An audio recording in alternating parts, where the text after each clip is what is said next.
प्रिय संस्कृत मित्राणी नवा संस्कृता आर के संस्कृत स्टडी में आप सभी भाई बहनों का हार्दिक स्वागत अभिनंदन करते हुए आज हम महाकवि श्री कालिदास द्वारा भी रचित मेघदूत खंड काव्य के पूर्व मेघ में श्लोक नंबर 10 का वाचन करेंगे। यह मेघदूत खंड काव्य दो खंडों में विभक्त है, पूर्व मेघ और उत्तर मेघ, और दोनों खंडों में एक ही छंद में या दोनों खंड निबद्ध है। अर्थात मेघदूत जो है वह मंदाक्रांता छंद में ही निबद्ध है, और मंदाक्रांता छंद गियर छंद होती है। आप उसको गा भी सकते हैं, पढ़ भी सकते हैं और बोल भी सकते हैं। और अगर आगामी परीक्षा को दृष्टिगत रखते हुए हम लोग इस चैनल पे फिर से हम मेघदूत के वाचन सहित व्याकरण टिप्पणियों की व्याख्या भी हम धीरे धीरे करते चलेंगे, जिससे हम तैयारी में एक सुलभ ढंग से अपने तैयारी के स्तर को बढ़ा सकें।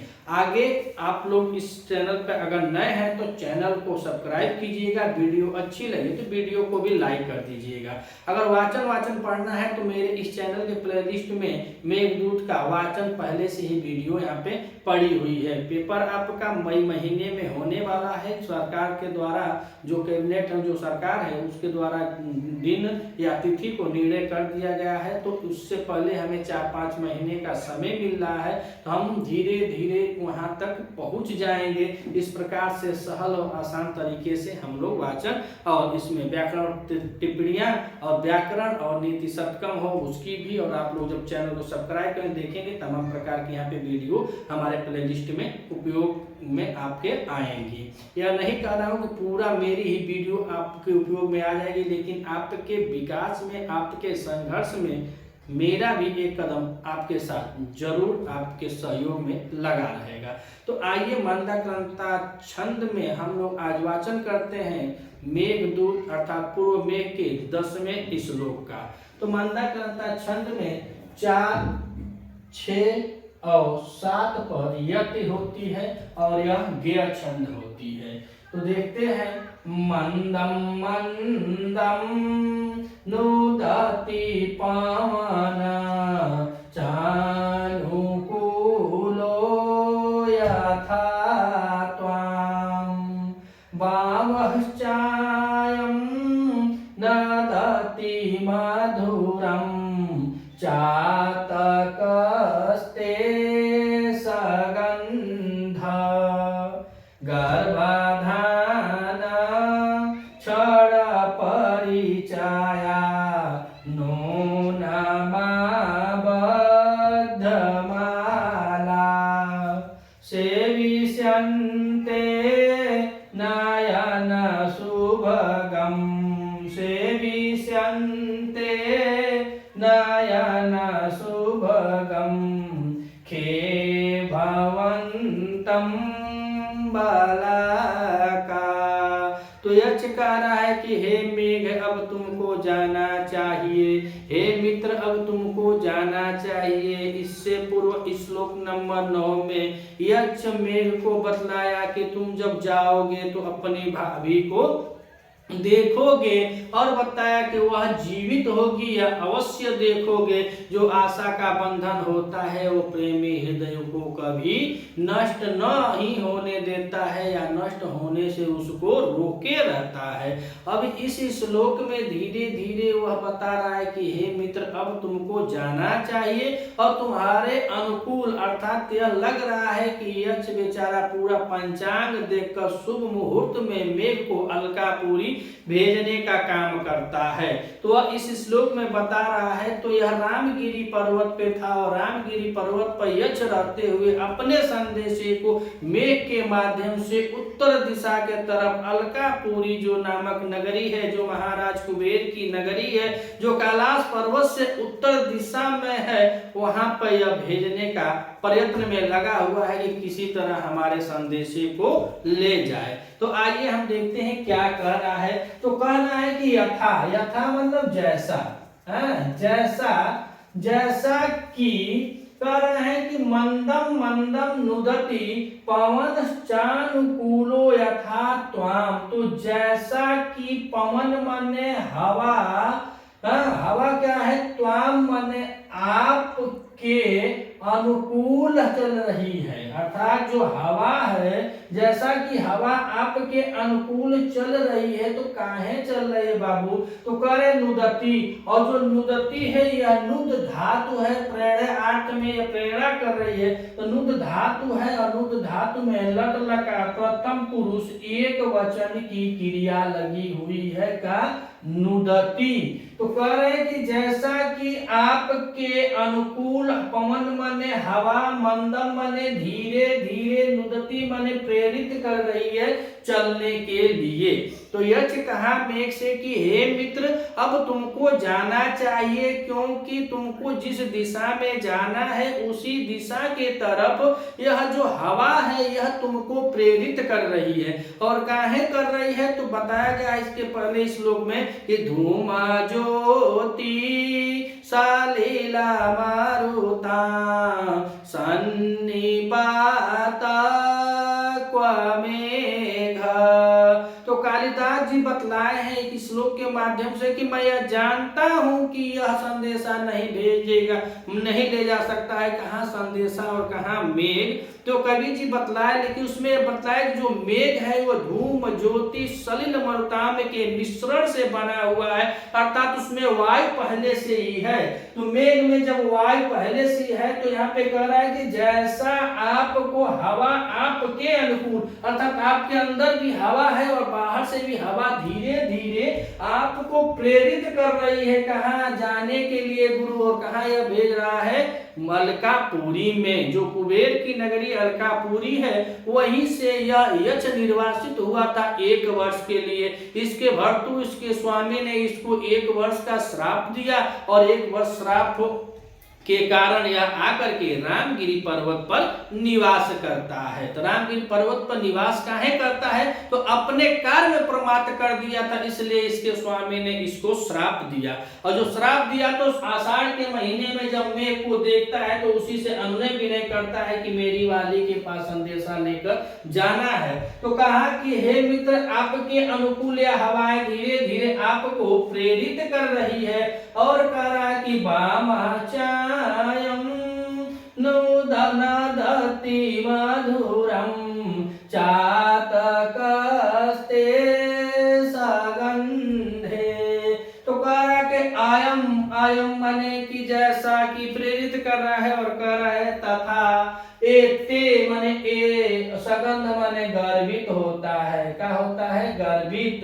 तो कह रहा है कि ये जो गर्वित सगंध चातक, और चातक माने पंछी, और पंछी कौन सा है, तो पपीहा है। पपीहा को ही चातक पंछी बोला जाता है। और इस पंछी का विशेषण यह है कि यह जो बरसात की बूंद का पानी जमीन पर गिरता है उस जल को यह ग्रहण नहीं करता है, यह स्वाति नक्षत्र के जल को आकाश में ही ग्रहण करता है, ऐसा चातक। मल्लिनाथ जी बता रहे हैं कि मेघ और चातक के बीच में इतना अच्छा संबंध है, इसलिए यह संभव बातों को बताते हुए कालिदास जी ने अपने इस मेघदूत में चातक और मेघ के बीच में संबद्धता को दर्शाया है। तो कह रहे हैं कि अयम ते, यह जो चातक, यह जो गर्वित चातक पंछी है वह वामस से तुम्हारे बाईं तरफ, और यहाँ पे देखिए लिखा है नदती, और नदती की बात करें तो इसमें रण धातु है, और रण धातु के साथ लट लकार प्रथम पुरुष एक वचन की क्रिया लगी हुई है। कौन सी प्रथम पुरुष एक वचन की क्रिया है, नदती। तो बामः चायम नदति मधुरम, यह जो चातक है यह तुम्हारे बाएं तरफ मधुर स्वरों को बोलता हुआ नजर आ रहा है, या चाहे मधुर स्वरों को बोल रहा है। अर्थात तो आपको जाना शुभ है, क्योंकि आपके बाईं तरफ यह चातक पंछी जो पपीहा पंछी है वह भी बोल रहा है, और आपको जिस दिशा में जाना है उस दिशा के तरफ यह वायु जो है, जो पवन है, जो हवा है, यह आपको प्रेरित भी कर रही है चलने के लिए।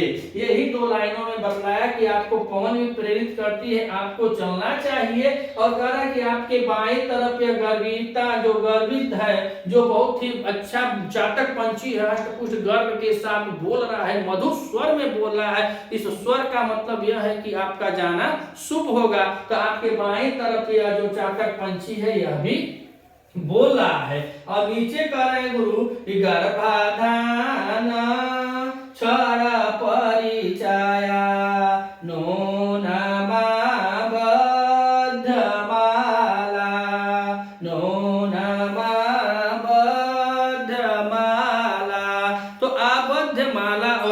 अबद्ध माला में कहा जाए तो अबद्धा माला या विता अर्थात अबद्ध माला में बहुव्रीहि समास लगा हुआ है, तो बना बहुव्रीहि समास है। अबद्ध माला में बहुव्रीहि समास है, तो कह रहे हैं कि गर्भाधान क्षण परिचया नून बद्ध माला, नून अबद्ध माला, तो अपने गर्भ के क्षण को, क्षण माने समय को, अपने गर्भ के क्षण से चीर परिचित होते हुए निश्चित, नून माने निश्चित ही, बलाका, और बलाका को देखें तो बलाका में बल और बल के साथ अक और अक के साथ अच और अच के साथ टा प्रत्यय किया गया है, तो शब्द बना हुआ है का बलाका। तो अक्सर हम लोग देखते हैं यहाँ पे कि गांव देहात में जब बादल आते हैं, मेघ आता है, तो काले काले जब मेघ चलते हैं तो उनके नीचे या सफेद सफेद बकुले जो होते हैं वो पंक्तिबद्ध हो जाते हैं, और पंक्तिबद्ध होकर के उनके साथ ही आकाश में विचरण करते हैं। काहे करते हैं कि इनके गर्भ धारण करने का जो आनंद है, जो गर्भ धारण करने का जो आनंद के अभ्यास को प्राप्त करने के लिए यहाँ पे करें आधान, और गर्भ के साथ अगर आधान को देखा जाए तो आ के साथ धा और धा के साथ इसमें लगा हुआ है ल्युट प्रत्यय लगा हुआ है, और ल्युट प्रत्यय के साथ अन्य किया गया, तो कहे कि गर्भा आधान, और आधान में आ और धा के साथ ल्युट प्रत्यय जोड़ा गया है, तो कहे गर्भाधान क्षण परिचया नूनमा बद्ध माला, तो अपने गर्भ के समय को परिचित मन जान करके, अपने गर्भ के समय आनंद का आभास करके निश्चित ही जो बालाकाएं हैं वह क्या हो जाएंगी, आबद्ध माला हो जाएंगी, अर्थात हे मित्र तुम्हारे साथ साथ वो भी नीचे नीचे आपके साथ उड़ती रहेंगी। काहे तो बता रहे कि इसीलिए उड़ती रहेंगी क्योंकि उनको भी आभास हो जाएगा कि उनके गर्भ धारण करने का समय आ गया है, वह तुम जब जाओगे तुमको देखेंगे, तुमसे प्रेरित होकर के वह भी अपने गर्भ धारण के आनंद का अभ्यास करने के लिए तुम्हारे नीचे नीचे वह मार्ग में, वह आकाश मार्ग से चलना शुरू कर देगी। और कह रहे हैं कि सेविष्यन्ते नयन शुभगम खे भवन्तं बालका, तो गर्भाधान क्षण परिचया नूनमा बद्ध माला सेविष्यन्ते नयन शुभगम खे भवन्तं, तो गर्भाधान को हम देखेंगे तो गर्भाधान में षष्ठी तत्पुरुष किया है, गर्भाधान में कौन सा है तो षष्ठी तत्पुरुष समास लगा हुआ है, किसमें गर्भाधान में। और उसके बाद हम देखेंगे तो नून माने निश्चय ही आबद्ध माला हो जाएंगी। उसके बाद सेविष्यन्ते और नयन शुभगम खे, तो पहले जब बालाका आबद्ध माला हो जाएंगी तो कैसी हो जाएंगी तो नयन शुभगम, नयन को सुशोभित होने वाली, जो देखने पर अच्छी लगे। अगर तुम काले काले मेघ जब आकाश से उड़ता है तो नीचे सफेद सफेद पत्तियों में जो बगुले उड़ते हैं, यह नयन को देखने में शोभायमान होते हैं, इसीलिए कह रहे हैं कि नयन शुभगम, नयन जो देखे जाएंगे, आंखों से जो देखने योग्य होंगे उनकी शोभा देखते ही बढ़ जाएगी। जो कहे कि पहले तो वह गर्भधान के क्षण को परिचय करते हुए जो बकुलिये हैं तुम्हारे नीचे आबद्ध माला हो जाएंगी, अर्थात तो पंक्तिबद्ध होकर के उड़ेंगी। नर बगुलियां हो या चाहे मादा बगुलियां हो, दोनों बगुले जो होंगे वह पंक्तिबद्ध होकर उड़ेंगे। और फिर कह रहे हैं कि सेविष्यन्ते नयन शुभगम खे भवन्त, तो पहले नयन शुभगम मतलब वह देखने में कैसे होंगे तो नयन को सुख आने के, नयन को शोभनीय होंगे, नयन को से देखने जो होंगे, तो करें कि नयन शुभगम होंगी। उसके बाद करें खे, और खे सप्तमी का एक वचन लगा हुआ, तो खे मतलब आकाश में, आकाश में, खे माने आकाश में, आकाश में, तो कह रहे हैं कि आकाश में भवंतम किसके लिए है आपका, अर्थात मेघ का, किसका बोध करा रहा है मेघ का। तो कह रहे हैं कि नयन शुभगम होगी, लेकिन खे माने आकाश में, भवंतम माने आपका अर्थात मेघ का, सेविष्यन्ते सेवा करेंगी अर्थात आपका आकाश में सेवा करेंगी। तो सेविष्यन्ते में हम देखेंगे तो सेव धातु है और सेव धातु के साथ इसमें लट लकार प्रथम पुरुष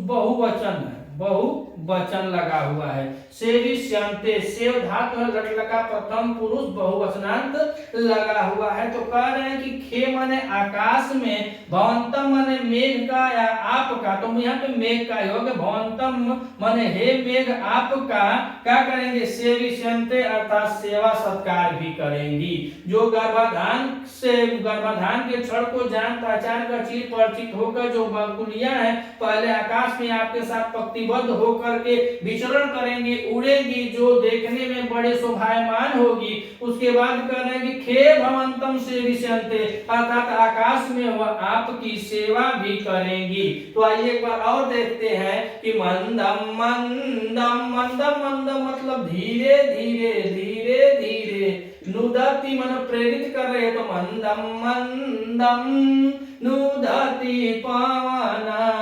चानुकूलो यथा त्वां वामश्चायं नदति मधुरं चातकस्ते सगंध।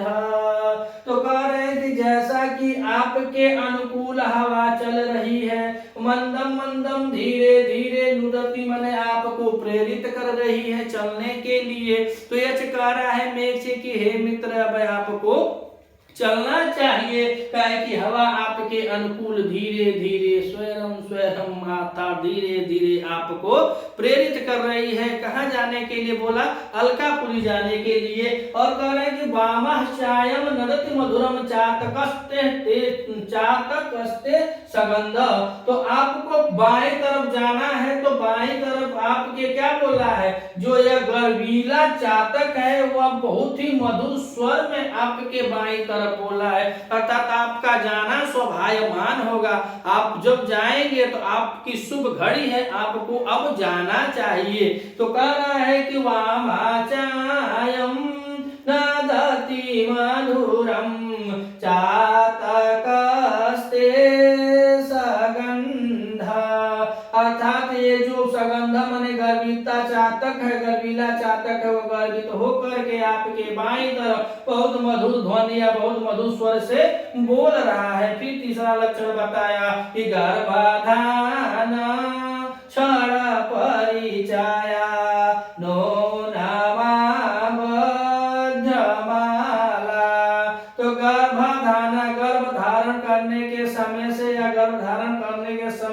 आनंद की अनुभूति होती है, उन अनुभूति के समय से चीर परिचित हो करके, नून माने निश्चय ही आबद्ध माला, बलाका जो बलाकाएं हैं वह आबद्ध माला हो जाएंगी। अर्थात वह बेचारा यक्ष इतना तेज बता रहा है, इतना सब कुछ विधिवत ढंग से समझा रहा है कि अगर मेघ न भी जाना चाहे फिर भी वह जाने के लिए मजबूर हो जाए, क्योंकि वह अपनी प्रीतमा से 8 महीने की दूरी को काट चुका है, अपने प्रीतमा से 8 महीने का विरह काट चुका है। और 8 महीने तक जब किसी को नहीं पाता है तो यह आषाढ़ के महीने में अपनी प्रियतमा के प्रेम के अभिलाषित रखते हुए वो अभिलाषित यक्ष मेघ से अनेक प्रकार से औने विनय करते हुए वह कह रहा है कि तुम मेरी प्रियतमा के पास जाओ और मेरे संदेश को कहना। तो अब मेघ के दो यक्ष बता रहा है मेघ से कि मेरे और मेरी यक्षरी के बीच का जो समय है तो वह कैसा हो गया है। तो बतलाया जाता है कि मेरी उम्र और जिंदगी में फर्क बस इतना है। अगर कोई प्रेमी अपनी प्रेमिका के साथ है, कोई पति अपनी पत्नी के साथ है, तो वहां से यह यक्ष और यक्षरी के बारे में बता रहे हैं कि मेरी उम्र और जिंदगी में बस फर्क इतना है, जो आपके बिना बीती वो मेरी उम्र थी, मेरी उम्र और जिंदगी में फर्क बस इतना है, जो आपके बिना बीती वह मेरी उम्र थी, और जो आपके साथ गुजर रही है वह मेरी जिंदगी है। तो अब यह अपनी उम्र को काट रहा है, इसकी जिंदगी गुजारने के लिए उसका अभिलाषी है कि मेरी प्रियतमा मेरे साथ हो जाए, कि मेरी भी जिंदगी हो, लेकिन काट तो रहा है बेचारा उम्र को। इतना विह्वल होकर के यक्ष बार बार कर रहा है कि गर्भाधान क्षण परिचया नूनमा बद्धमाला। गर्भ धारण करने के समय से परिचित होकर के जो बालिकाएं हैं वो अवश्य ही आपके साथ अबद्ध माला हो जाएंगी, और क्या हो जाएंगी, नयन शुभगम से विष्यन्ते नयन शुभगम खे भवन्तम बालका। तो जो आबद्ध माला हो जाएंगी तो नयन शुभगमानी नेत्र से देखने में बहुत ही शोभायमान होगी, और खे मने आकाश में, भवंतम मने आपका, हे मेघ हे मित्र आपका, सेविष्यन्ते मतलब सेवा भी करेंगी। आकाश में आपके साथ जाएंगी तो ये बबुलियां आपकी सेवा भी करेंगी। अगर आप इस चैनल पे नए हैं तो चैनल को सब्सक्राइब कीजिएगा, और वीडियो अच्छी लगे तो लाइक कीजिएगा, शेयर कीजिएगा और कमेंट कीजिएगा। न अच्छे लगे तो कुछ मत कीजिएगा, बस पढ़िएगा। यह तो हमारा इतना कह सकते हैं कि हमारा कर्तव्य है कि हम आपसे कहें बस पढ़िएगा, कुछ मत कीजिएगा। देखिएगा अच्छा है तो आपके ऊपर है। मिलते हैं अगले वीडियो में, तब तक के लिए नमः संस्कृताय।